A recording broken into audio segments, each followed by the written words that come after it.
आलसी ब्राह्मण की कहानी। एक गांव में एक ब्राह्मण रहता था।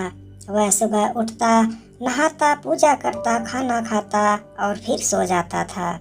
उसके पास किसी भी चीज़ की कमी नहीं थी। एक बड़ा खेत, खाना पका कर देने वाली एक सुंदर पत्नी और 2 बच्चों का अच्छा परिवार था। सब कुछ होने के बाद भी ब्राह्मण के घर वाले एक बात से बहुत परेशान थे। वो बात यह थी कि ब्राह्मण बहुत ही आलसी था।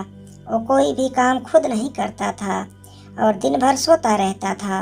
एक दिन बच्चों का शोर सुनकर ब्राह्मण जाग गया और उसने देखा कि दरवाजे पर एक साधु महाराज आए हैं। ब्राह्मण और उसकी पत्नी ने साधु महाराज का स्वागत किया और उन्हें भोजन कराया। भोजन के बाद ब्राह्मण ने साधु की खूब सेवा की। साधु महाराज उनकी सेवा से बहुत प्रसन्न हुए और उन्हें वरदान मांगने को कहा। ब्राह्मण ने वरदान कहा मांगा कि मुझे कोई काम ना करना पड़े, मेरी जगह कोई और काम कर दे। तब साधु ने उसे वरदान में एक जिन्न देते हैं और साथ में यह भी कहते हैं कि जिन्न को हमेशा व्यस्त रखना, अगर उसे काम नहीं दिया तो वह तुम्हें खा जाएगा। वरदान पाकर ब्राह्मण मन ही मन बहुत खुश हुआ और साधु को आदर के साथ विदा किया। साधु के जाते ही वहाँ एक जिन्न प्रकट हुआ। पहले तो ब्राह्मण उसे देखकर डर जाता है, लेकिन जैसे ही वो ब्राह्मण से काम मांगता है तब ब्राह्मण का डर दूर हो जाता है और वो उसे पहला काम खेत जोतने को कहता है। जिन्न वहाँ से गायब हो जाता है और ब्राह्मण की खुशी का ठिकाना नहीं रहता। कुछ ही देर में जिन्न फिर आ जाता है और बोलता है कि खेत जोत दिया, दूसरा काम दीजिए। ब्राह्मण सोचता है कितना बड़ा खेत इसने इतनी जल्दी कैसे जोत दिया। ब्राह्मण इतना सोच ही रहा था कि जिन्न बोलता कि जल्दी मुझे काम बताओ, नहीं तो मैं तुम्हें खा जाऊंगा।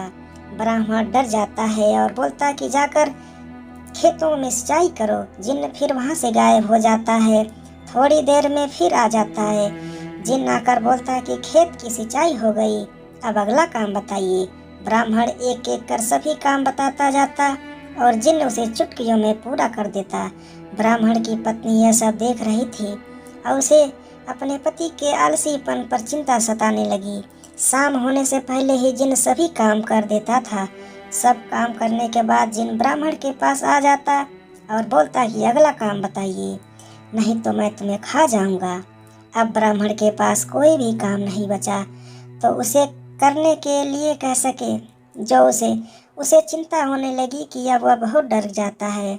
जब ब्राह्मण की पत्नी अपने पति को डरा हुआ देखती है तो वह अपने पति को इस संकट से निकालने के बारे में सोचने लगती है। वह ब्राह्मण से बोलती है कि स्वामी, अगर आप मुझे वचन देंगे कि आप कभी आलस नहीं करेंगे और अपने सभी काम खुद करेंगे तो मैं इस जिन्न को काम दे सकती हूँ। इस पर ब्राह्मण सोचता है पता नहीं क्या काम देगी।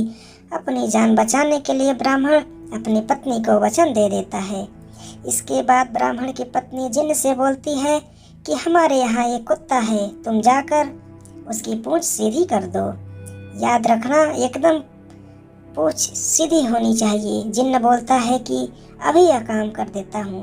यह बोलकर वह वहाँ से चला जाता है।